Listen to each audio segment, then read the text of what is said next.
Shalom, selamat pagi. Untuk mendengarkan firman Tuhan, marilah kita berdoa. Kasih karunia dan damai sejahtera dari Allah Bapa kita dan dari anaknya Tuhan Yesus Kristus kiranya menyertaimu sekalian. Amin. Ayat harian untuk kita pada hari Sabtu 29 April 2023. Tertulis di dalam kitab Ratapan pasal 3 ayat 26. Adalah baik menanti dengan diam pertolongan Tuhan.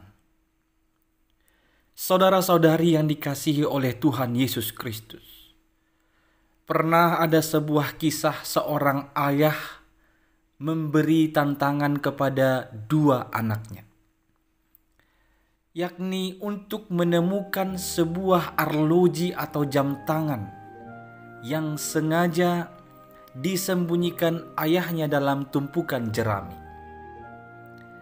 Dia menawarkan itu kepada kedua anaknya untuk menemukan jam atau arloji yang sedang berada di bawah tumpukan jerami tersebut.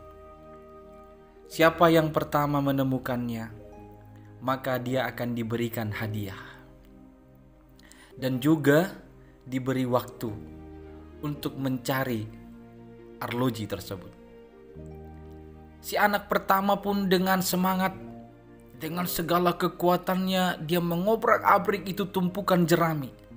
Dia cari dan cari sampai dia kelelahan dan waktu yang ditentukan juga habis. Dia tidak menemukan apa-apa selain hanya badan yang capek, keringatan dalam mencari arloji tersebut. Kemudian datanglah anak yang kedua. Dia mendekati tumpukan jerami itu, lalu dia duduk diam. Tidak menunggu waktu yang lama, dia langsung memasukkan tangannya ke dalam tumpukan jerami dan menarik arloji yang disembunyikan itu. Alhasil dia menemukan arloji itu dengan waktu yang sangat singkat. Si bapak pun bertanya, "Bagaimana caramu? Mengapa kau bisa cepat sekali menemukannya?"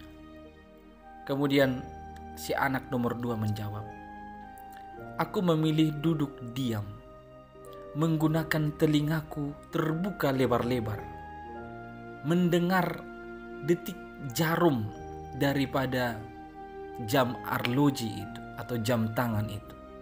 Dan dari sana aku tahu ke arah mana aku harus memasukkan tanganku, di sebelah mana arloji itu berada, dan aku menemukannya."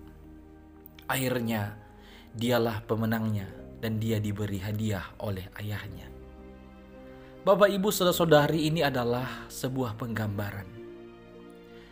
Ketika firman Tuhan berkata pada pagi hari ini adalah baik menanti dengan diam pertolongan Tuhan. Diam di sini bukan berarti kita tidak berbuat apa-apa. Tapi kata diam di sini adalah sebagai bentuk penyerahan diri seutuhnya kepada Tuhan. Dan diam di sini adalah sebagai bentuk kita membuka telinga lebar-lebar, membuka hati sebidang-bidangnya untuk mendengarkan suara Tuhan, menuntun kita keluar dari pergumulan, keluar dari masalah-masalah yang kita hadapi. Menantilah dengan diam. Artinya kita berinisiatif untuk dengar-dengaran kepada firman Tuhan, kepada suara Tuhan yang membimbing kita untuk berjalan keluar dari kesulitan atau persoalan tersebut. Di sanalah Tuhan menolong kita. Nantikanlah pertolongan Tuhan. Jangan menjadi seperti anak yang pertama, gegabah. Dia menggunakan tenaganya sendiri. Apa yang dia dapat? Nihil. Dia hanya mendapat capeknya saja. Dia hanya mendapat lelahnya saja. Tapi tidak membuahkan hasil.